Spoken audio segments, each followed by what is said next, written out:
Hey people, how you doing? I'm sorry to keep you waiting. I know I'm 4 minutes late for those of you who are joining us live, but it started. We are live. My name is Matt Phillips. For those of you who don't recognize my dulcet tones, I'm creator of RunChatLive.com, and this is episode 160 of the Sports Therapy Association podcast.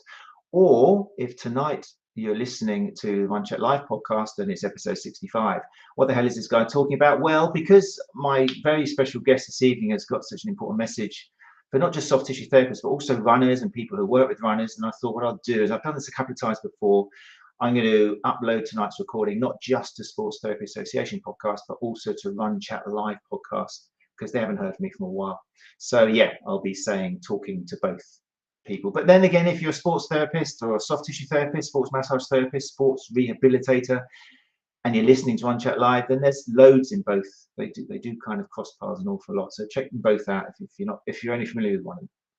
So if you're listening to the podcast and you're thinking, "What's this is recorded live?" then all you need to do is go along to the Sports Therapy Association YouTube channel, normally on a Tuesday at 8 o'clock, but tonight, mainly because I've just come back from Ibiza, you can't see my tan, but believe me, I've got a little bit of one. Then yeah, it's on a Wednesday.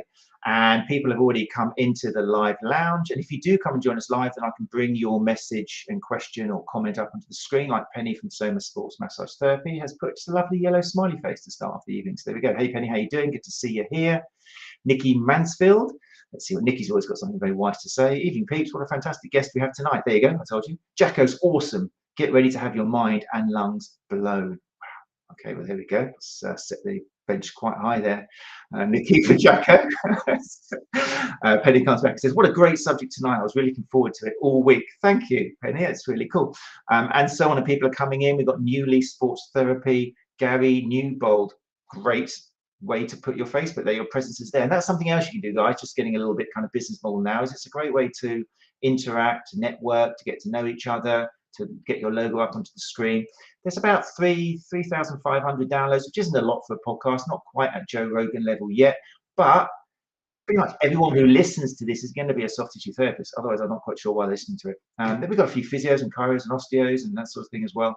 So it's a good target audience. So if you do want to come and hang out with a few of those fellow-minded individuals, then, like I say, normally a Tuesday on the Sports Therapy Association podcast. And that goes out to you Run Chat Live podcast listeners as well. Anyway, right, enough rambling from me. Like I say, so my guest tonight, very excited. To anyone who's a fan of rugby, he'll need very little introduction. It's David Jacko Jackson, who made 316 appearances for Nottingham RFC. I'm going to spout this out now like I've actually watched rugby, just to, but everyone knows I'm kind of a runner, and I did play rugby once because I was 6'5" at 13 years old, and I got forced somewhere in the middle of a scrum, and then really disappointed Mr. Pope when I voluntarily went down to the second 15 because I found it all a little bit too competitive. And but anyway, yes, yeah, David Jacko Jackson, Nottingham RFC, scored up 102 tries I've got from good authority across a career of 13 years, but in 2013 was forced to retire due to TBI, which is traumatic brain injury. And in one of the things which he found, we're going to talk about everything from that moment to now, is breathwork, breath training. And how the connection between how you breathe and the brain and everything to do with performance, to do with functioning, stress, anxiety, across the board is what we're going to be talking about with Jacko this evening. As always, if you are in the live lounge and you want to ask a question, then just jump in now. I've told Jacko that he's welcome just to shut me up and say, "Oh, Becky's got a good question. Hey, Becky Carroll, you're bound to have a good question." I just saw you then come in there. So yeah, do take advantage of being in the live lounge tonight. I'm very happy to stop talking and just have your questions come up. Right then, there you go. Far too long as always, but it gives me great pleasure now to bring up David Jacko Jackson. Hey, Jacko. Hey, here we are. Here we are. Look at that. Very slick. The technology, I'm so impressed. I think Joe Rogan would be impressed. And Joe Rogan also started with 3,000 downloads once upon a time. So oh, you're so empowering, you are. But then I know that because I've listened to your podcast. But yeah, it's true. Put your mind to it, you can do anything. Would I want to reach the dizzy heights of Joe Rogan? Oh, I don't know. you should be on there soon anyway. He goes, he loves breathing techniques and things, but it'd be nice if you had an evidence-based kind of breathing technique person to talk to, because some of the people. Anyway, I'm not going to go down. Well, yeah, he's obviously been emailing me. But I've just been ignoring him at the moment. Yeah. I'm a bit busy. It's only a matter of time, mate. Only a matter of time. But thank you very much for giving us your time. I've spent a fantastic week catching up and listening to your podcast and getting to know all about you. So it feels like I know you already, but I appreciate your time. And I suppose to start off, really, for people who don't know you, I thought I'd just lay it clear that I don't watch rugby. I need you to know now that I voluntarily went down to the second 15, which is probably like horrific for somebody with your background. But it's just, I'm a one-man band. I didn't like letting people down in the team. I didn't like people letting me down, so it didn't really work very well. Oh, yeah, no, interesting. Trying to work as a team. That's how I found running or martial arts. It's just me against one person. But anyway. Yeah. We've got to bring it up, haven't we? Because it all starts, doesn't it, with 2013 was the year when your life essentially changed. So essentially, could you tell us a little bit about that for people unfamiliar? Yeah, I mean, I'd had my first concussion when I was 16 years old, so that'd be what, 1998. But I wouldn't have played. I would have played my first professional game of rugby when I was 18, and I had a series of concussions throughout my career that, unaware of at the time, there was this cumulative build-up effect that was happening. And looking back, it's quite obvious now. It was taking less to knock me out, and the symptoms I was experiencing were worse. And it was taking me longer to get over them. I got to the point where in August 2013, pre-season, I was about to go into my 13th season. I was 31 years old, so I was very lucky. I'd had a long career, as you mentioned, with some of those stats. There's guys now. And there was a younger lad, Finley Barnum, retired like just after me, and he'd only just started his career. So I was very fortunate that I'd had a decent career. I'd just signed a new 2-year contract, so I was hoping to play for at least 2 more seasons. But my brain had got to the point where it wasn't recovering, and it was affected much more longer term. So I can't remember the last time I'd got concussed or knocked out. And you don't have to be knocked out to be concussed, but more of a severity rather than just feeling a bit dizzy. I don't know when the last one before that was. I'd have to go back and check my stats, but it wasn't like just a few weeks or a few months before. It was, I mean, we'd had the off season. It was August, so we'd had time off, so I wouldn't have played a game until the previous April. But 2 of us in training, playing touch in the warm-up on the same team, just both went to catch the same ball, and we just banged into each other. One of my friends said, like, at the time, it was about to start laughing. It was funny, just 2 of you. But when I hit the ground, I started having a seizure. The closest guys put me in the recovery position, made sure I didn't swallow my tongue, and got the physio over, and then got to the hospital, and the rest, I guess, is history. But it was a completely innocuous challenge of nothingness. It wasn't like a big collision, and it wasn't until months later that I finally had I had a CT scan originally, which just shows some bruising on the brain. It doesn't really give you any insight into what's going on. But an MRI scan around the Christmas time, and retired in the January. Would have been 2014, which we don't need to necessarily go into the detail of this, but it was actually at that point quite a relief, even though I didn't know what I was going to go and do with my life and career. I was actually scared about going back onto the field. And one of the complicated things with head injuries is unless you're having a very detailed MRI scan, which you won't get unless you're part of like a research project or something, unless it's like unless you've had a complete hemorrhage, really, something really, really clearly bad, but you'd know because you wouldn't be at all thinking about trying to get back on a rugby field. If you had a big bleed, I had a small bleed, it was fine. It didn't need to be operated on or anything like that. So those of us that are not having such a bad, say, brain hemorrhage or bleed, that means, you have to have an operation. If you're underneath that, you're in this category where you're sort of told, like, well, everything looks okay. And you're like, at the start, you're like, well, I'm definitely not okay. And then after a while, you're then questioning yourself, like, am I okay? And I still don't think I am. I was at a point where it took me a year to get over my symptoms at that point. And then the breathing stuff came in a few more years down the line. I was interested actually. I remember hearing that it was like a year before you could run without getting headaches or something. So that was obviously one of the symptoms. What other things were you suffering from? Well, in the short term, so sort of weeks or months, it was like fatigue, sensitivity to light, depression, couldn't concentrate. Like I couldn't even read a book. I couldn't do anything. Memory, and I've still lost memory from that period. Yeah, you're basically a zombie, sleeping just all the time, and not really much use for anything else. But only when you come out of that do you realize how, when you're in it, you know that like you're not right, but you don't know how bad you are. I mean, I've said this before in interviews that like in the day immediately after, I was in Co-op. Other supermarkets are available, but I was just happened to be a Co-op, and I didn't really eat yogurt a lot, but for some reason I fancied eating a yogurt, and I was looking up at the. I should have gone to somewhere like Aldi where there isn't really much of a choice. It's like, do you want yogurt? Well, there it is. Whereas in a normal, so there's just like what different, all the different flavors and all the different choice, and that choice as a cognitive demand on my brain made me break down in tears in the middle of Co-op, and I'm going like, part of me is like going, what is going on? Like, what is the matter with me? Like, this isn't normal. But also part of you is just like fully in that and not, it's a bit weird. Like you're like fully in that. You're not realizing how weird it is. And it's the brain was trying to recover. It was challenged, and it couldn't do something as simple as that. And it's trying to recover, and hence a lot of the sleep. What I know now around how the nervous system, heart rate variability, cerebral blood flow, the effect it has on the brainstem, where the respiratory centers are.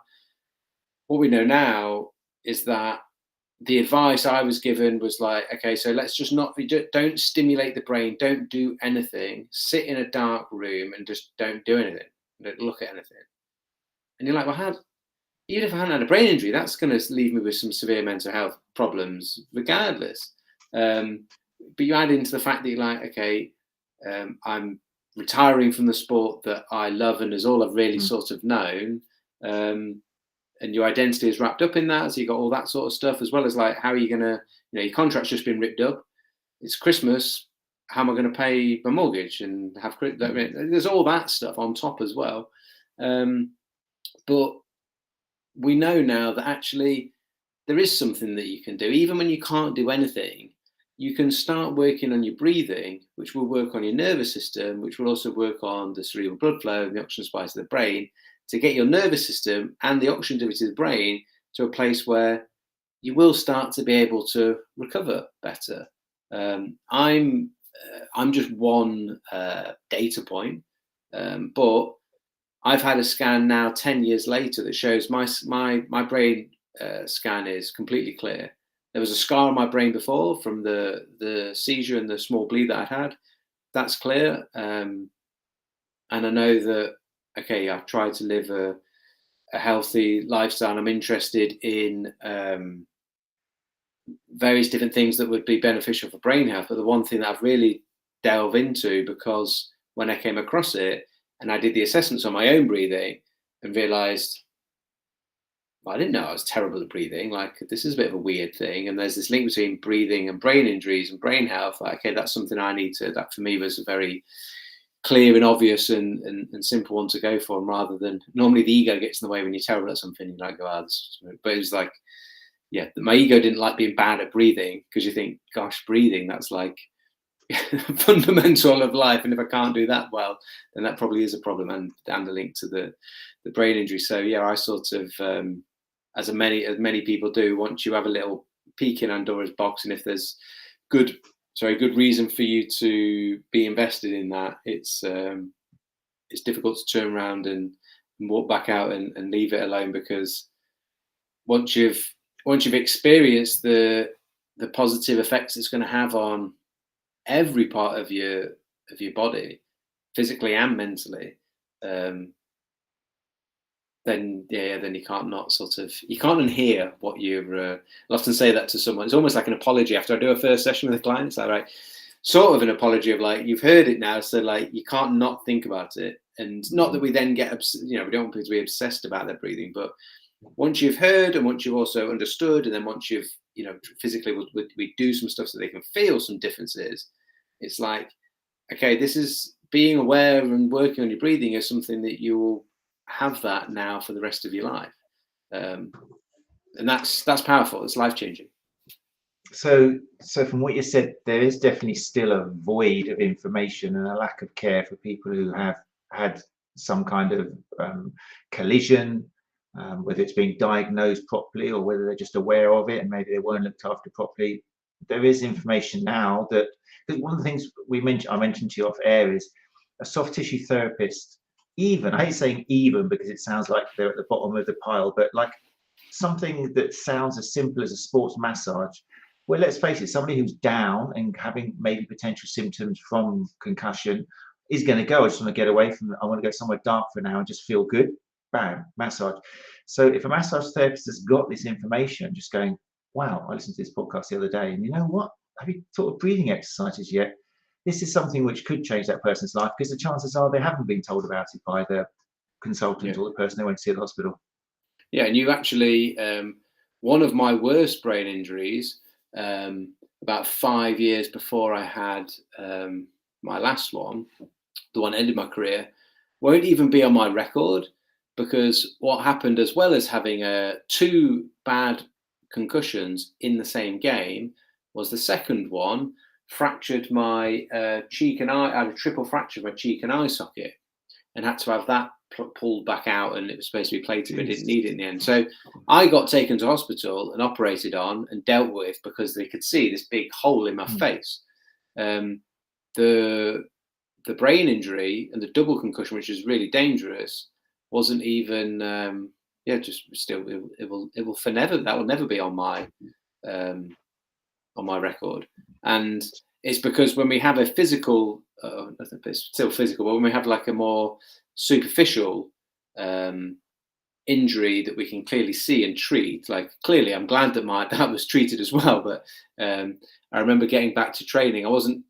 It's really interesting, the various different, a friend of mine always talks to me, he says like, there are no coincidences, like, that sort of classic phrase of like everything happens for a reason. It sounds a bit like whatever, but 2 things in that scenario. One, if I'd had a plate put in, which I went into the operation to have done, if I'd had a plate put in, I wouldn't have been able to have my MRI scan 5 years later, because you can't have metal in the scanner.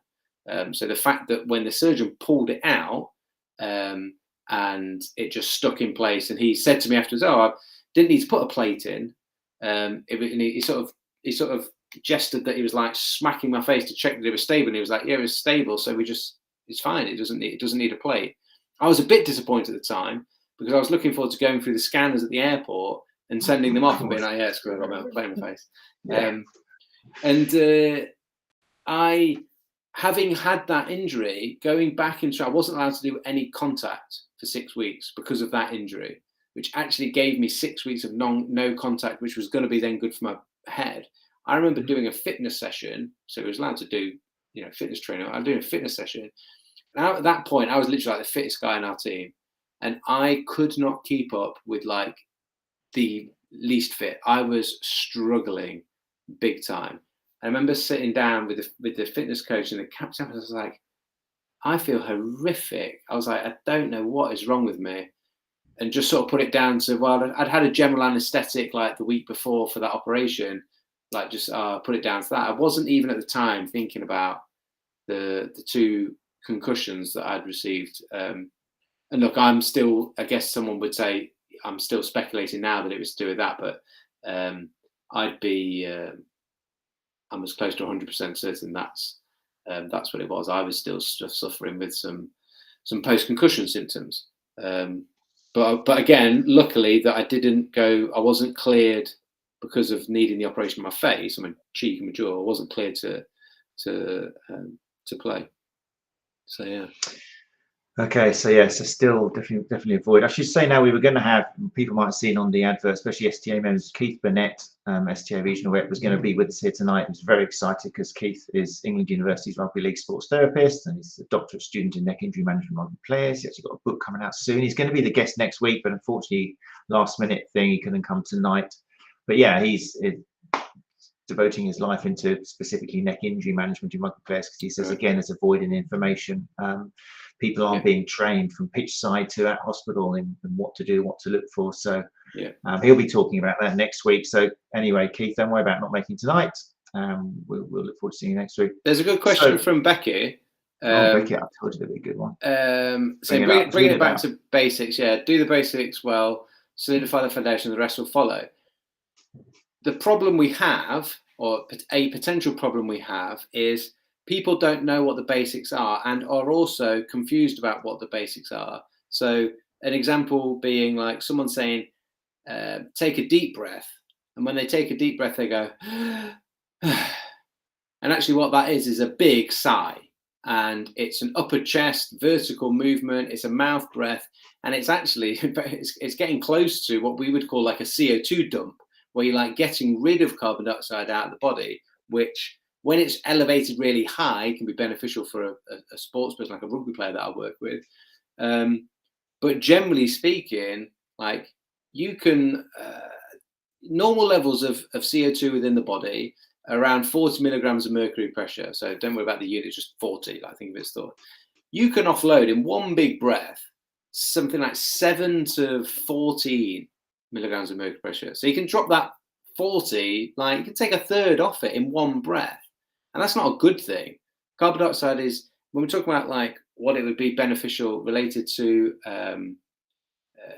for working with someone as a therapist, carbon dioxide is a vasodilator, and it's the catalyst that allows oxygen to be released from red blood cells, from the hemoglobin in red blood cells. If you are offloading CO2, if I'm telling someone to take some deep breaths whilst they're having some massage, and they start basically over breathing, hyperventilating, like breathing more than our metabolic demands, that is what overbreathing is, like defined as. It'd be very easy for me to overbreathe by taking some big breaths when I'm lying down, because my metabolic demand when you're lying down having a massage is very small. And I might be telling them to do something, and their misconception of that and me not being aware about what makes up this simple thing of breathing. It is simple, and I'll get to some very simple things that you can do and implement, but simplicity can sometimes get overlooked. And so if I was taking some deeper, bigger breaths that I was turning into like these sighs, that essentially I'm getting rid of carbon dioxide, rather than vasodilating the blood vessels and letting oxygen be released into the tissues, I'm actually getting some vasoconstriction. This is well researched, studied, documented in humans and in animals, like how you breathe affects the levels of CO2 within the blood, which affects the levels of vasoconstriction or vasodilation that we have. We want to be getting people to breathe calmly, quietly, breathe less, essentially, to try and, one, calm the nervous system, and two, improve our physiology in terms of the gas exchanges. And one very simple thing that we can try to get people to do is nasal breathe. The nose provides 50% more resistance than the mouth. The resistance gives the diaphragm something to pull against. So we're not necessarily going to breathe really beautifully diaphragmatically just because we switch to nasal breathing, but we've got a better chance. That diaphragmatic breath coming from lower down is going to take a little bit longer, so it's going to be a bit slower. The simplest sort of cues and things and tips that I would give to people is if they can try to breathe through their nose and try to breathe quietly, you're ticking a couple of boxes, using the right holes in your face rather than that big one. And when it's quiet, it's slow and it's gentle. And when it's slow and it's gentle, you're potentially ticking off like the two key things we need to do in order to like calm our breathing down. When we're talking about breathing, we need to understand that it's about the volume of air that you are breathing. Your inhale, your exhale, that can all change and blah, blah, blah, blah. But there isn't that many things you can do. You can inhale, you can exhale, you can hold your breath. That's sort of it. That's where we're at. But how you do those things ultimately influences the amount of air that you're breathing. Your inhale dictates your exhale. I take a big inhale, I'm going to take a big exhale. You don't take a big inhale and then a small exhale. The two match each other. The volume of air that you're then breathing is very simply determined by the number of breaths you're taking, so how fast you're breathing or how slowly you're breathing, your respiratory rate, and the size of each of those breaths. The volume of air of each breath multiplied by the respiratory rate. So tidal volume is the volume of air. That's the sort of technical term for it. But basically the size of breaths and the speed of them determine the volume of air that you breathe in. The volume of air that you're breathing in and out will dictate how those blood gases are being exchanged, how well that CO2 is helping the body circulate blood and deliver oxygen to tissues. We don't want to be breathing more. It's more work for the body to do. That's one thing that I always find this bit funny, that you're breathing to get oxygen in and also get rid of CO2 that the body is making. And getting that, it needs to be in balance, right? But we focus a lot or think a lot about like we're breathing because we need to get oxygen in. There's only just one part of it. 75% of the oxygen you breathe in with one breath, you breathe out with the next. So you've actually got loads of oxygen in the body. The next breath we all just take as we're sat here watching this is not at all because oxygen has changed or lowered in your blood. You've got 25 billion or trillion, 25 trillion, I think, red blood cells saturated with oxygen. You've got loads, there's no problem. The reason you're going to take a next breath is because your body wants to get rid of some of the CO2 that you're constantly making at a given rate. So the bit that I find funny is you're breathing to get oxygen in, but you need oxygen to create the energy for the breathing muscles to create that inhalation to happen, like that the classic sort of chicken and egg thing, which some people will probably just think is a bit stupid, but I find it fascinating that there is, even with this thing of breathing, and then because at low intensity stuff or just lying on a bed or sat listening to this, sort of you don't really necessarily think about it. You don't feel like you're putting a lot of energy into breathing, but you still are. Being efficient with it would mean you do less of it. Slow them down, smaller breaths with each one. That's actually better for your circulation, better for your oxygen delivery to all of your tissues, better for cerebral blood flow. And we're talking about that for brain injuries. But it's also, carbon dioxide is good for vagal tone, which those involved in terms of understanding the nervous system, like that's going to be really important for the relaxation response that you're going to want to try and get with your when you're working on someone in terms of manual therapy. The slower breathing is also going to be calming for the nervous system too. So these are all really, yes, it's the basics of breathing, but if anyone's anything like me, like we just don't get taught or understand any of that stuff. We just would say, okay, let's take some deep breaths, diaphragmatic, and people then probably do those big sighs, and actually we're not helping the matter at all. And I think I'll shut up in 1 second. Another thing is that diaphragmatic breathing, people don't know what it is. They don't know how to do it. They don't know what it feels like. I was exactly that. Literally working with some international rugby players at the moment, working towards getting prepared for the World Cup. In the first session, I'm asking them about diaphragmatic breathing, expecting them not to know because I was exactly the same, and this is my experience with a lot of people. And these are guys playing at the highest level, doing a sport that requires them to breathe a lot. It's very stressful, physically, emotionally, everything, and they don't know if they're doing it. They don't know how to do it, and then even not uncommon at all. And I had this recently where, top guy, and it took us 2 sessions to get him like, okay, yeah, actually, I think I can feel my diaphragm moving now. Just wasn't. I mean, it probably still was, but in terms of like actually feeling well connected, understanding how the rib cage moves and diaphragm moves. So that's just my little, it's a great point from Becca. It's my little rant on like, I totally agree. But the problem that we have is breathing being so basic or so simple or so because it is part of that autonomic system, it is automatic or can be automatic, it gets easily misunderstood or miscommunicated. Yeah, I think I mean, what I would recommend people listening is, because you've broken it down wonderfully there, but it's really worth, because you've got a free introduction. I think it's 7 modules, I think, which is on the website. Foundations of breathing. Foundations, free course, which is so important to look at, and they're wonderful. They're like 8 to 10 minutes each. There's 7 of them, and it takes you through the physiology, and then also the psychological part of things, and it gives you loads of little tips and exercises you can do. So I just want to jump in here now, because we're already like halfway through, just to let people know who are listening, because there's a lot of, I don't know, misinformation, or just people. Breathing's a little bit like nutrition, isn't it? It's easy to watch a YouTube video and get something which is well-meaning, but it just makes it, or they go off on a little bit of a tangent. But what I love about your foundation is, because you're a learned man, you're an engineer, wasn't it, at university? Yeah, I got a first. And the first, wasn't it? I know. Not many people know that. I don't get a chance. I don't get a chance to talk about that. No, it's well earned. Did I say it was a master's? Yeah. Yeah, I think it did. Yeah, it's a master's.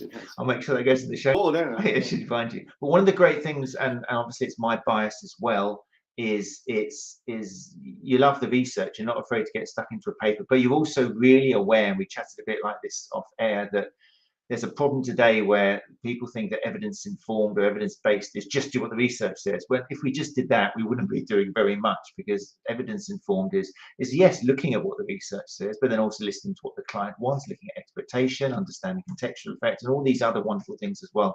So you don't just go by what the research says, and then you also have to understand a lot of the papers are poor. Yeah, it's going, what is the research? Someone going, oh, this is the best breathing technique to do. And you go, well, hold on a minute, based on what? This research paper that compared 3 breathing exercises. Yeah, well, it's only the best of those 3. World. Like, it's ridiculous that these, but we don't go. Yeah, we've got. Then it's going into more other stuff of just like the amount of information that's there and goes through your brain and stuff. But we're not willing to. There's not many, like, and I'm no different. I'm the same. I'm preparing for a talk for the UK Strength and Conditioning Association annual conference, and it's like I'm making sure that I do what I say don't do, in that I'm like going and looking at all the original papers of all these things, just to make sure there isn't something I'm just like making an assumption of, or just taking a jump between one to the other because I've not actually looked at the source of the information. Definitely, it's very easy to do. So Penny, yes. So this is what I was going on to. So go to the website, ProBreathwork.com. That's it, yeah. And you'll see on there, there's links to everything. It's a wonderful website. You could easily, Penny, you in particular, could spend happily 2 hours there. And there is links there to the free foundation. There's quite a few free things, I think. There's a free foundations course, and there's one for stress and anxiety management that I think I was originally that was supposed to be a paid course, but when you've worked with people and the effect that it can have, and it's some very simple stuff, can have a massive effect on stress and anxiety, I was like, that needs to also be free. No, you can finally get to some paid stuff at some point if you want to, but you can, don't need to, don't worry. No, it's really nice as well, because you can see it comes from a great place where you thought everyone needs to know this. I need this to get out there. And also, the other thing I loved you said from your course as well was, and it's a really important point, not everyone is going to need the paid for stuff. You can help loads of people, particular patients or clients, with just the basic stuff, just the little kind of visualization stuff. So definitely people go and have a look and take, people are always asking on this show, what's the best CPD? I want to spend some money on CPD. It's like, well, put your money back in your pocket. There's loads of great quality stuff from people like David Jacko. David makes you sound like I'm telling you off here, Jacko. So yeah, great stuff from Jacko, which is free, and it really will give you some hands-on stuff you can do with your clients while they're in that receptive state to work on breathing. And then if you find somebody who you feel actually this needs some more assistance, it's outside my scope of practice now, then we'll put some links and things you can get them to do, and people you can go and see outside of that. So yeah, that's the website. I just want to make sure, because it's such a massive topic and we can't do it justice just in an hour. Yeah, so go to the website. and make sure you take advantage of what's on there. So that's www.probreathwork.com, which leads me on to something else I want to talk to you about, Jacko, if that's all right, because I'm sure a lot of you out there, people listening to podcasts as well, are aware of the kind of Wim Hof breathing side of stuff. Okay, and we're talking a bit off air about that. The guys managed to capture a massive audience. We've got people jumping into ice buckets across the country and doing hyperventilation, and we've got like people like Joe Rogan with millions and billions of followers doing it. What are some of the similarities and differences between what that's about and what you're about? So I was trained with Patrick McKeown from the 𝐤𝐸 Advantage. So some people have read his book. It's a whole training program system. I'm one of the master instructors. So I teach the certification, and I'm one of the mentors. We've got over 4,000 instructors certified with the 𝐤𝐸 Advantage worldwide now. And it's a question that often comes up. I think one of the first starting points is to say that, like, the breathing part of the Wim Hof method is just 1/3 of it. There's breathing, there's the ice, and there's the mindset.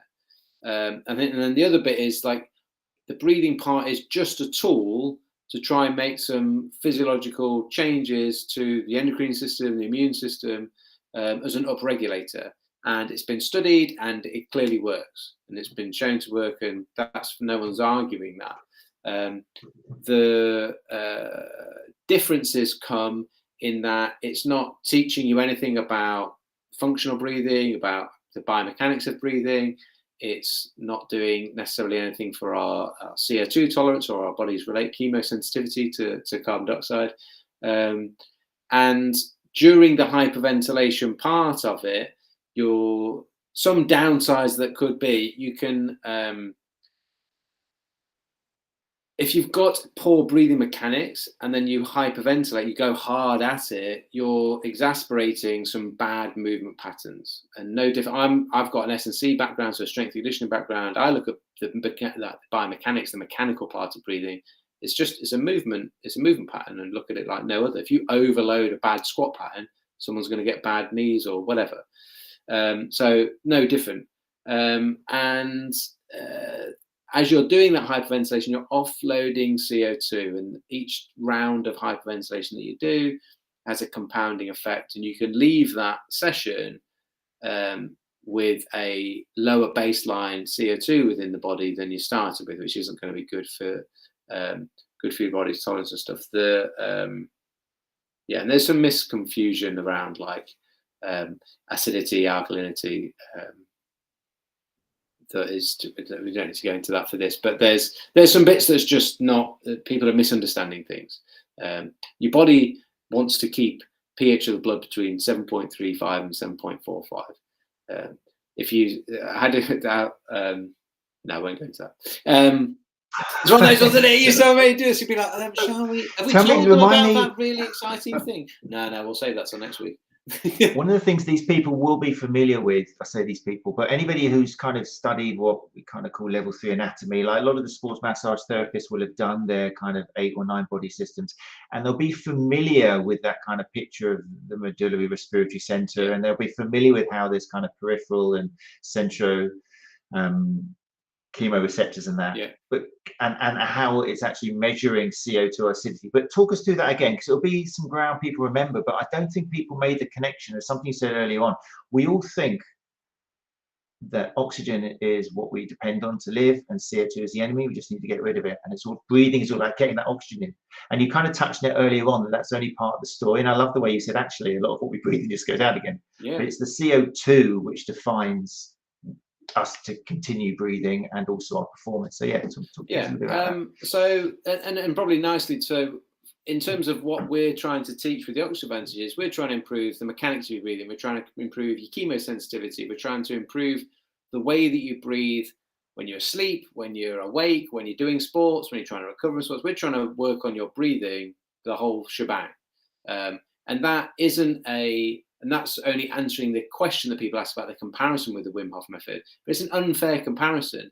The Wim Hof method uses breathing as a tool to upregulate. Effectively, we can sort of describe it as simply as that. That's what it's doing. Whereas with the oxygen advantage, we're teaching people how to breathe. We'll also use the breath as a tool. So more probably likely down-regulate for recovery, because most people don't need the up-regulation, but we can up-regulate as well. Some of the breath holding we do is up-regulating. It's good for warm-up before exercise, etc. But it's a whole 100% concerned about breathing. I think that's the biggest difference. So the brainstem, like 3 parts to the brainstem: the midbrain, pons, medulla.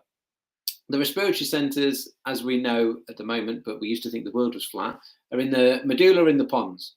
There's probably some in the breathing can definitely influence the midbrain, but there is some. But the chemoreceptors, the receptors that are sensitive to chemical changes within the body, the central chemoreceptors are there.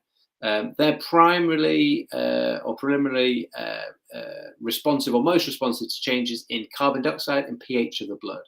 And those two things are basically the same thing, really, because 65% of carbon dioxide gets converted to carbonic acid to be transported in the blood to get to your lungs to breathe out. So it makes the blood, you don't have to be a scientist to know carbonic acid is acidic. It makes the blood more acidic. That obviously reduces, the pH goes down, and your brain notices that, those central chemoreceptors, and they will trigger us to breathe. The receptors in the pons and the medulla. The pons tends to be more related to that size of breath, and the medulla to do with the rate of breathing, the rhythm of breathing, so the speed of breathing. And it will dictate the size and speed to ensure that you get rid of the appropriate amount of CO2 to get pH to stay in that nice balance there where it wants it to be, around 7.35 to 7.45, something like that. The levels of oxygen aren't really changing that much. You've got 25 trillion red blood cells. 75% of the oxygen you breathe in one breath, you breathe back out. So if those central chemoreceptors were monitoring levels of oxygen changing to dictate the size and speed of your breathing, then the pH of your blood would go beyond what is comfortable or safe for the body, because the oxygen in the blood isn't affecting the pH of the blood, whereas the carbon dioxide is. Hopefully that makes sense. There are peripheral chemoreceptors around the jaw, around the jawline, around the aortic bodies, around the heart, that are also sensitive to pH and CO2, but also to oxygen. But only when, so the sort of science tells us, only when the oxygen levels become hypoxic, become less than 90% or 91%.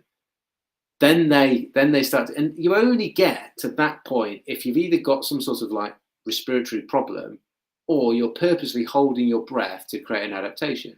That just doesn't, normal levels of oxygen, that's a word that always makes me laugh. You go, normal, when I'm teaching this, I go, normal levels of oxygen, it's normal oxygen. It sounds like moron or not, but anyway, normal oxygen, like if someone just took 2 words and just sliced them off and stuck them together, you're like, yeah, that's basically science. So normal oxygen is 95 to 99%. We don't want our red blood, this is the percentage of red blood cells, so in the blood, saturated with oxygen, carrying that oxygen around to everywhere in the body. We don't want that to be 100, because that would mean it's all stuck in the blood and not getting into your tissues. The blood oxygen saturation is like one of the easiest ways for us to measure what those levels are. And so 95 to 99, it stays within those ranges unless you start holding your breath considerably, or you've got some sort of respiratory problem or condition. So it wouldn't be reliable for the brain to use oxygen as the thing that dictates our breathing. Now that, for me, and for a lot of people, when I hear it the first time, and I heard it the first time, I was like, what?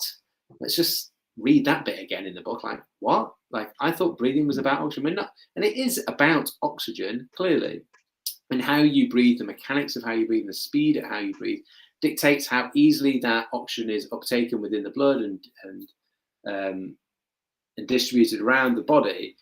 But the carbon dioxide is the primary stimulus to breathe. It's the thing that those central chemoreceptors are most sensitive to changes in. It's the main thing we need to work on with people that's missed by a lot of people giving out advice about breathing, is that what we've got, like the biochemistry side of it, like our sensitivity to carbon dioxide or CO2 tolerance. I've already said about how it plays a massive role on vagal tone. It plays a role on circulation, vasodilation, oxygen delivery to tissues being the catalyst that allows oxygen to be released. Other things, the baroreceptors, so your blood pressure is better calibrated, is that the right word? When you have a good tolerance of carbon dioxide. So we work with people, some clients I work, the most amount of work I do is with like professional rugby players, but I'll work with all sorts of people. And some have been literally like the doctor said, you need to take these blood pressure tablets. And they've gone, well, I don't want to take the tablets yet. Let me try and do this a bit more naturally. And we do a few sessions on Zoom, and a few weeks later, his blood pressure is back to normal. And it's like, it's as simple as that for some people. Like, now, I'm also well aware that like breathing isn't the cure-all for all things, but I've had an experience of, and I have an appreciation that it is part of that autonomic system. It is always happening, and it has the ability to affect absolutely everything we do, and even by the way the brain functions.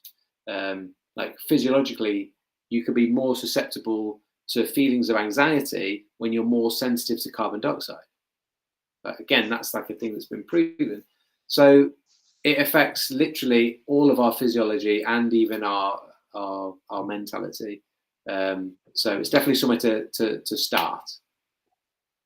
So all this basically is about improving our tolerance to CO2, because the more you can tolerate that, then the more efficient you are at breathing, because you're not having to suddenly suck. You don't feel your urge to breathe will be much smaller, so you don't have a desire to take a big breath, and you don't have a desire to breathe particularly fast. It's calmer for the nervous system. So I'm going to give you a difficult question now, because I think this is what, because 10 years ago, because I looked it up 10 years ago, I wrote a piece for Runners Connect, and basically it came out at the same time as a book which was going into the rhythm of breathing and how you should start on different legs. It was more of a reaction to that. I can't walk running on air or something. It wasn't coming, but I also kind of covered this idea of, do you use the mouth or the nose, or do you kind of co-breathe? And I mean, it was 10 years ago, so I was basically, laying out the idea that the mouth is much bigger. So if basically we're trying to get as much oxygen as possible and then expel as much CO2 as possible, then it makes sense the mouth's got to be involved. And I kind of came to the conclusion then that it will be different for runners, and some will be better with their nose because the nose has advantages. But for me, it was kind of like co-breathing. It's kind of a logical thing. So how does nasal breathing link with, if we understand now it's about sensitivity to CO2, what's the link there between nasal and CO2 sensitivity? Do you mean in relation to running? In relation to, I mean, if the methodology is about improving our sensitivity to CO2 and therefore being able to breathe more efficiently, then how is that connected to sealing that and just relying on probably I thought you were going to ask me. Or is that too much of a jump? No, it's not at all. It's an easy question. I thought you were going to ask me a hard question. No, that's it. A really interesting. Because for me, it's still like big mouth. You got to use your mouth. Yeah, well, I thought you were going to ask. Now I understand. Hold on, it's about CO2. Then how's the nose? Yeah, I thought it was going to be. There is some stuff around like when you talk about like pacing, like predominantly landing on the same leg on your exhalation all the time, and how you lose intra-abdominal pressure. Anyway, I thought you were going to ask about that. Is that something you're into then as well? I've not looked loads into that, but it makes sense in that like there have been some people, where they've been injuring the same side, and they've actually linked it into like their breathing pattern. It's Running on Air. It's a 2013 book by Coates, but I kind of dismissed it because the paper which he based it on, even the guys who wrote it, which is Bramble and Carrier, they kind of later on said, we were just theorizing. It doesn't make much sense. But it was too late then. He'd made the book and got the T-shirt. But I'm going to have to go back and edit so much of what I did 10 years ago. But anyway, no, let's not go down that. So the nasal breathing, but there's a bit of a sense and rational bit that'll make sense to people within it that I can add in. But the nasal breathing, 50% more resistance than the mouth. So that resistance as in diaphragm? As in resistance, as in those two things are way smaller than that big hole. Oh, right. So resistance to the airflow, which helps to slow down the airflow. Now, if it slows down airflow so much that you can't get rid of that CO2 that you're accumulating when you're running at a level that you're happy with, you're going to feel out of breath. But anytime you're feeling out of breath, we can put a pulse oximeter on you, and it is not because you have ran out of oxygen. And I know in your brain, when you're running up that hill, and you're trying to suck that oxygen in, and it's like, I need to take these big breaths. The reason you're finding those bigger breaths satisfying is not the inhale. It's because on the exhale, you get rid of the CO2 that you're not being able to deal with. So you've got two options. One is get rid of that stuff. But what tends to happen for a lot of people, they'll use the mouth and they get rid of it too quickly. And then you're on the borderline of then you're getting rid of too much. And then you're going to get some of that vasoconstriction and oxygen stay more tightly bound to CO2. So that's not going to feel very good. Your other option is try and keep in a good place.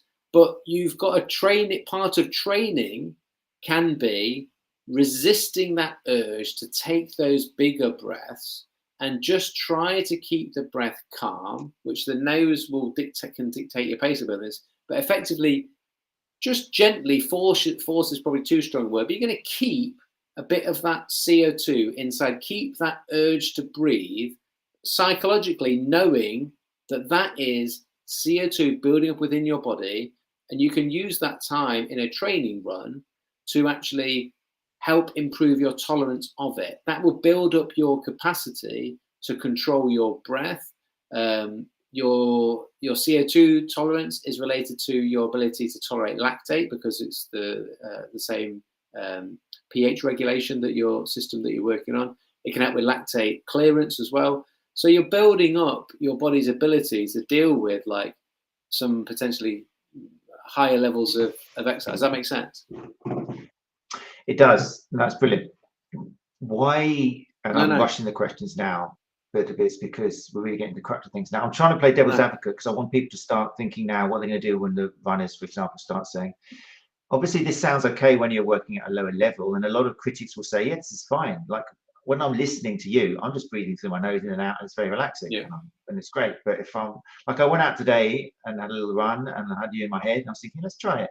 And what happened to me was the same thing as what happened to you when you said you tried it the first time. I got like about 10 strides in, and that was it. I was just like, oh my God, I got no air. But it is a gradual process where you're building up this tolerance. But my question now is,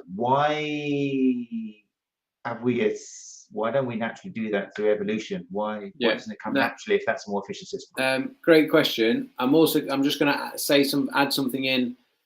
The mistake we often make a lot of the time is this conversation then goes down between nose or mouth, and we forget about everything else down there, and actually everything else back there in terms of your airway, your tongue posture, your structural airway, by your genetics and how your face is developed as you've grown up. And there's a number of things that go into that. All those are going to affect your ability to use your nose. Even just one very simple thing that people get wrong is we think about breathing up the nose. And when I breathe up my nose, I have this like upper chest vertical pattern with my mechanics of my breathing, which isn't as helpful as it could be, or isn't as efficient as it could be. Your airway goes back into your face. I've got this like demonstration where I like put a cotton bud in the hole basically where you breathe. Like air doesn't go up to your brain; it goes in. Like the nasal cavity goes backwards along basically the top of your mouth. So the bottom of your nose is like the top of your mouth. It goes back there and it goes down.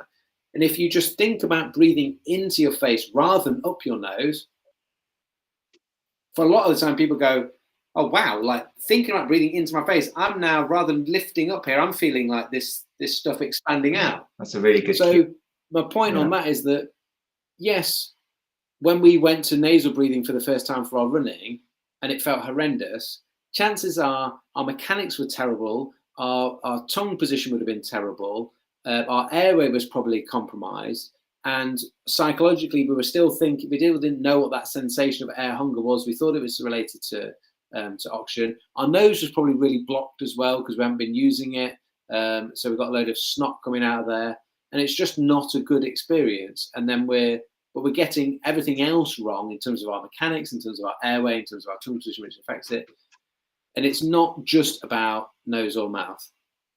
It's about breathing as a whole, and the nose is part of that. Now, at higher intensities, and why do we breathing is so important. It's got an auto setting.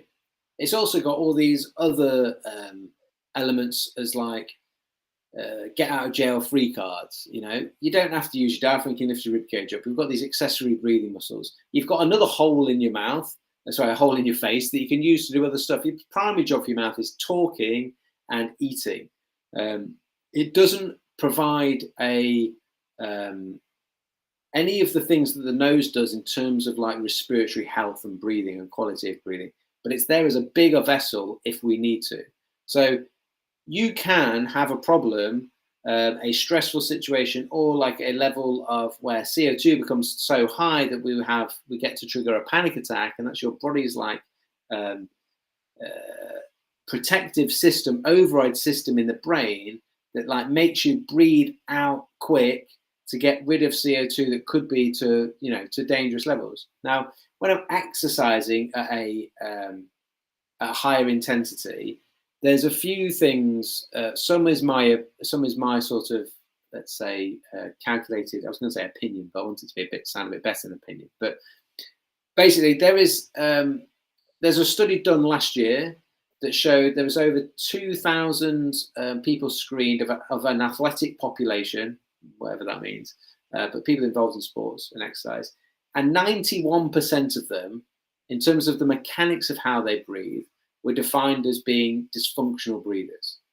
And that's people that are doing exercise sport and like doing, you think would be fitter and therefore like be able to breathe better. But the problem we have is no one teaches us how to breathe, and we get our lives these days are so disconnected from the natural world. We're asking a question like, why don't we naturally breathe well? Well, we don't live naturally. You're not designed to look at a computer screen. You're not designed to sit down in a desk all day. That's going to compromise our posture and things. We don't.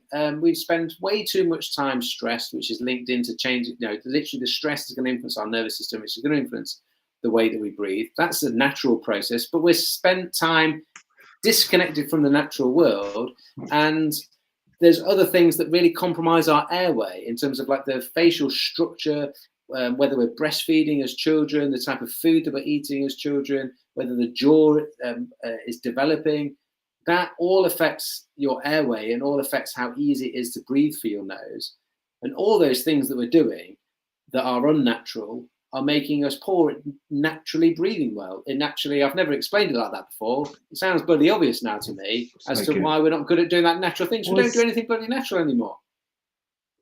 It's a good answer. I like that. Okay, it's tricky though because it's a good answer. You write it down. Yeah, it's a good answer. But go on, hit me with something else. I'm either going to say but or butter. In this case, it's but. High intensity exercise.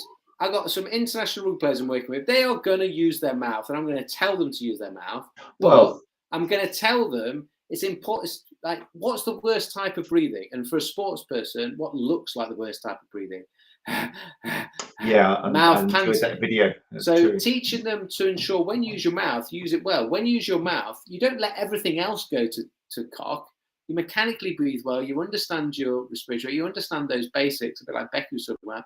We understand those basic foundations of what is true and what makes good breathing, and we take them and we use them. But yeah, if you're playing a sport like rugby and you're not mouth breathing, you're not pushing yourself hard enough. Is probably where I'd come to say. So I was trying to answer your question. See, the only thing I worry about is if I was talking to, for example, a barefoot runner enthusiast. Now I'm not even going to ask you whether you run with the Indians in Mexico. And I'm Vivo barefoot, baby. Well, see, this is the thing, because like when there's research done showing that in a marathon, that by the time you get to like past halfway, 0.5% of people are forefoot running and 99% are running with their heels, then that, to me, I take it as like, well, either all of these people are running wrong, or the people who say you should be forefoot running for a perfect strike, because that's what our ancestors did, is incorrect. But when I hear that research paper says, oh, we did a test on all these athletes, elite athletes, and 92% of them are breathing wrong, my initial reaction is, well, obviously then you can't say that 92% of them are doing wrong. It sounds like, maybe they were just doing what comes naturally, but we're trying to force something else upon them. But your answer has now made me, if I ask you the same question about forefoot running, so they're like, you could say that we're all kind of running wrong because we've all learned it through our modern existence, to land on our heels. Like, well, but that worries me because I can't live with that. I have to shut down my website. Well, the breathing bit was like, upper chest, thoracic, vertical breathing. Like, we know that isn't efficient. So, like, you've got the motor amount of blood low down within the lungs. You've got the greatest extensive alveoli low down with the lungs. You've got the diaphragm, which is your primary breathing muscle, there at the bottom of the rib cage, designed to pull down, flatten out the rib cage and expand there. And you've got all this good stuff happening there. and you're not going to access that if you're breathing up here. You can't fill from the top. It's like you can't fill the top and then fill the bottom.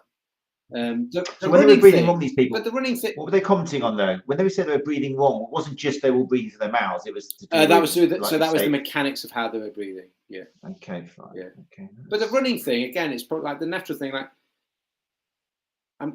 people might not believe. Like, it might take a bit of time to sink in. Shoes aren't natural. We don't wear shoes. Like, that's a new thing. We're going to save this in another podcast. But it is sure. Actually, I don't think you have got anything else you really want to do. Shoes are new. You look at like the world, like the span of mankind. Shoes are brand new. It's tricky though, isn't it? We haven't got much footage of Caveman. We don't know what they were wearing at the time. Well, they definitely weren't wearing Nike Air. I definitely ran up Snowdon 6 times in 24 hours 2 weeks ago. 6,000 meter climb, 60 miles. I wasn't barefoot. I was wearing barefoot shoes. A friend of mine came and did a rep with me completely barefoot, and everyone was like, I mean, I was the same, going like, wow, this is a bit. Literally, every single person who went past stopped and was like, what the hell are you doing? He's like, oh, I love running just with barefoot. And what's the distance as well? Because I remember reading recently the distance you ran just nasal breathing. What did you manage to? Didn't you? Oh, but all of my running is nasal breathing. When you're running then you reach like a distance which was quite astronomical and kind of made people think. I did 216 kilometre 3-day ultramarathon last year running around Anglesey. But was that all nasal? Yeah, but really, you've got to think that it shouldn't be. That shouldn't impress anybody, because how fast are you running? You're running very slow. There's no benefit to mouth breathing at low intensity exercise. Zero. Then you knocked a minute off your park run, didn't you? I remember hearing about, and that was through nasal breathing as well. Just, no, I'd have gone. I would have. That was the first time I'd done something with my breathing and had this like massive performance increase. That I was like, wow, I've read the book and understood the theory. I've now done it. This stuff really makes a difference. And I wasn't nasal breathing.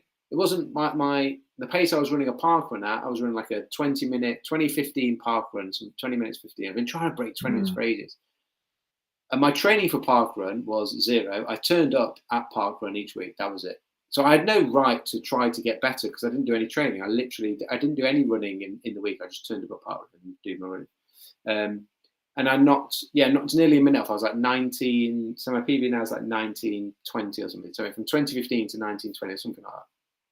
And did you manage to repeat that performance again? It wasn't like a one-off where you're thinking, "Oh, I just feel great." Yeah. Well, every time I buy a new pair of shoes, I get a PB, but next week I just go back to what it was. Yeah, but then I misunderstood the whole nose-mouth thing and was like trying to make everything nose, and I never would use my mouth, and that hindered me a little bit at the start because I didn't have, I've got a narrow face, and I've got good airway, my CO2 tolerance is really low for my brain injury, all of that stuff. But when I did the PB, I'd had 6 weeks of just understanding what I was doing, and maybe the first kilometre I could nasal breathe, and then it became too hard, or at a certain point it became too hard. I understood a principle of how to breathe with my diaphragm, how to get the rib cage expanding. I ensured I kept breathing low in terms of being deep, and I kept a handle on the rate at which I was breathing. So I never got to panting.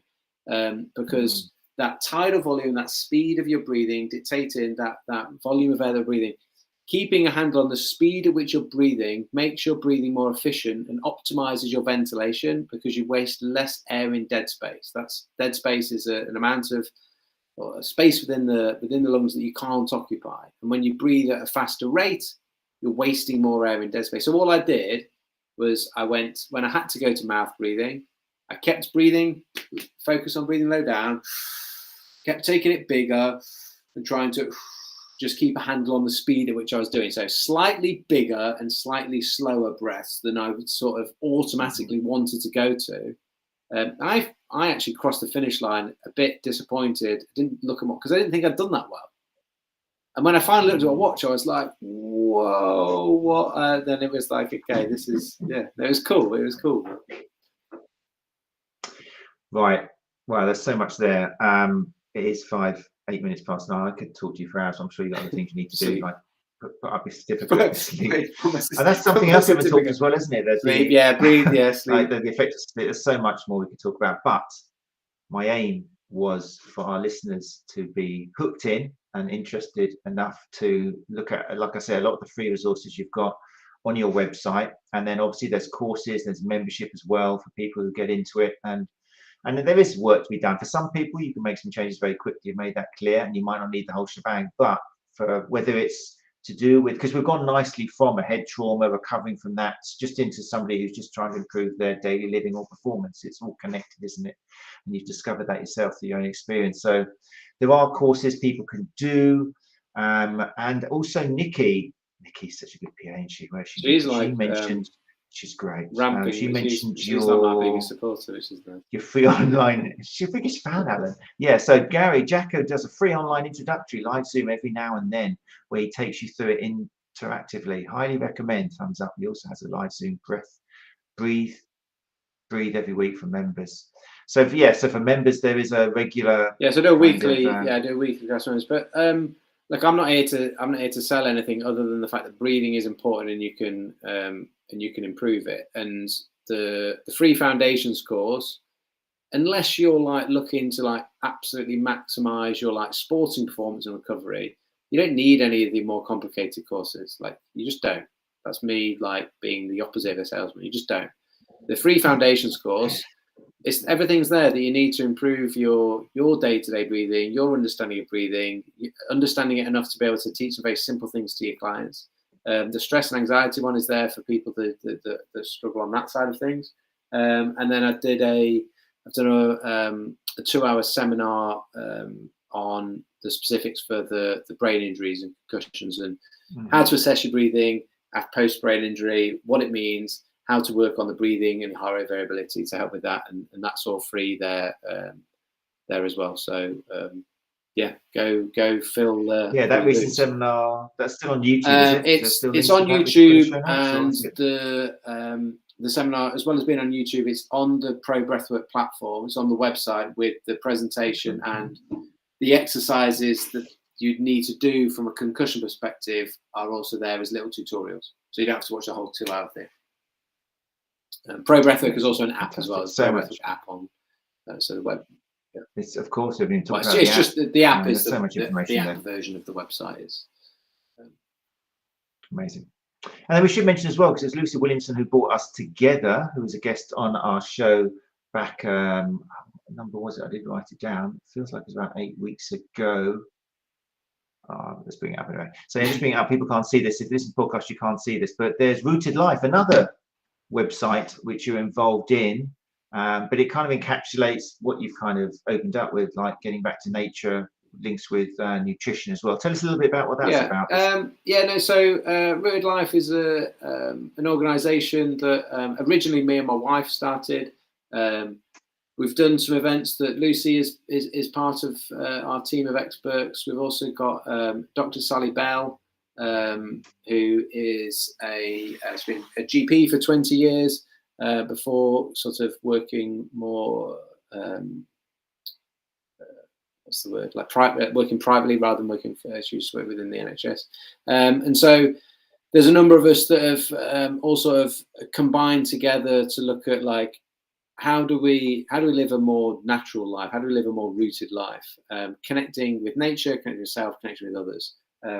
I, sort of lead on the breathing piece of that can help us connect very much to ourselves, and those 3 pillars being, encapsulating a little bit of everything, connect to self, nature, and others. And when we dial into those 3, you actually go, well, we aren't as human beings, like we might be disconnected from nature, but we ourselves are actually nature. So Rooted Life probably actually, when you narrow it down, comes down to one pillar, which is helping us get connected to nature. That's where you got like the 5% that we give of profits to the farmer's footprint, which is about soil health, because without that we haven't got anything. That's the non-sporty stuff that I sort of get involved with. Let's say. It's nice. It all comes together. It's brilliant. That was episode 154 with Lucy Williamson, Dr. Lucy Williamson, all about gut health. and the gut microbiome, and that's available obviously in all your podcast apps. Yeah, we're doing a retreat together actually in Scotland. There you go. I've got something to say. We're doing a retreat, Rooted Life with Lucy up in Scotland in October. There are still places available for that if anyone's interested. We'll make sure that goes on the show notes as well. I'll send you an email. You can give me a link for that. Put that down. Right, mate. I don't want to keep you too much longer. It's been fantastic. So much information.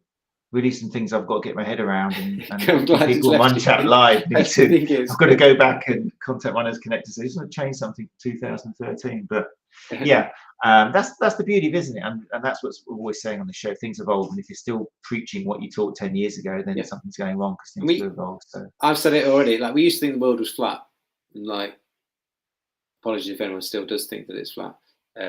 Just a few bits. I think we're happy that it's but you know, and that's the same thing of like everything I've said there. I'm happy that like that I might not be right about all things, and actually a lot of very rarely was I saying something that was my opinion.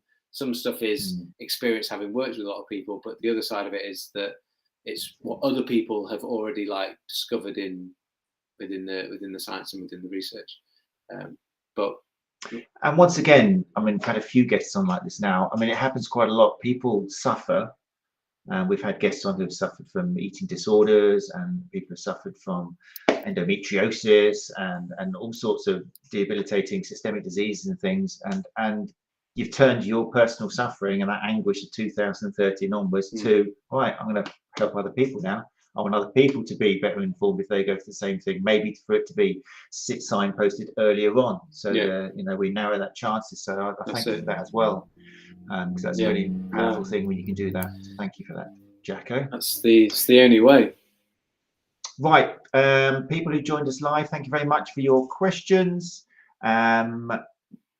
If you are listening to podcasts, whether it be on One Chat Live podcast or on the Sports Therapy Association podcast, then do please leave us a review. I nag a bit, but like we get about 3,500 downloads and we've only got about, I don't know, 26 reviews. So the message isn't quite getting through enough. Not a mathematician. My mum was a mathematician. You know what I mean? But the math on that's a small percentage. Come on, people. And I know that at least 60% of your iPhone users. So it's not even like if you just do 5 stars and a thumbs up, you don't have to put much effort into it. On your iPhone, it takes a second. Yeah, you know, literally just does. Do it, please, people. You know. How many times have you reviewed it? 25. You reviewed it 25. You got 26 reviews. I've done It's too obvious. There's only so many ways I can make up a name. But yeah, it's really important, people, because it's not money earning thing. It's just that's how Google results work. The more you review something, then if anyone puts breathe in, bam, up will come Jacko nearer the top with the great word. And that's the same for all of our guests. So if you enjoy what we do and you enjoy the great words that our guests put out, then show your appreciation just by leaving that review, because it's how the algorithm works. As simple as that. And also it just means more people will learn about it. And finally, one day Park Run will be everybody keeping it nasal. See what I did there? I like it. Not everyone will be able to manage their Park Run nasal, but yeah. No, not yet. That's the dream. I've got a little project, Nasal Running Club, actually, that is I've got a logo for. I've just not had time to do anything else with it. It is quite a big thing, though, isn't it? I mean, if you're right, then that's quite a big change for quite a lot of runners out there.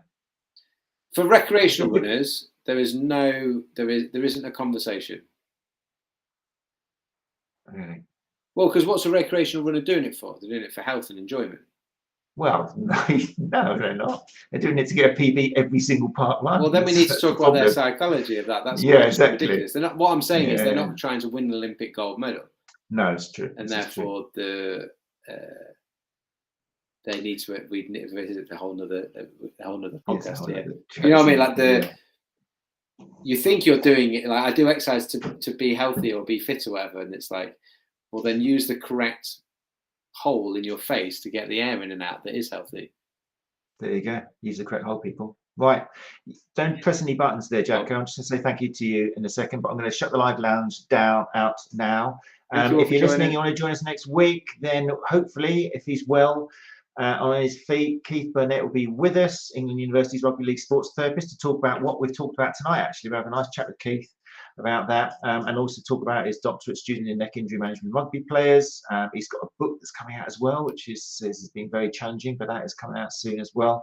So yeah, it'll be everything must be next week with Keith all being well. So if you'd like to join us for that, and like I say, just go along to the Sports Therapy Association YouTube channel on Tuesday, back to our normal Tuesdays on August 15th.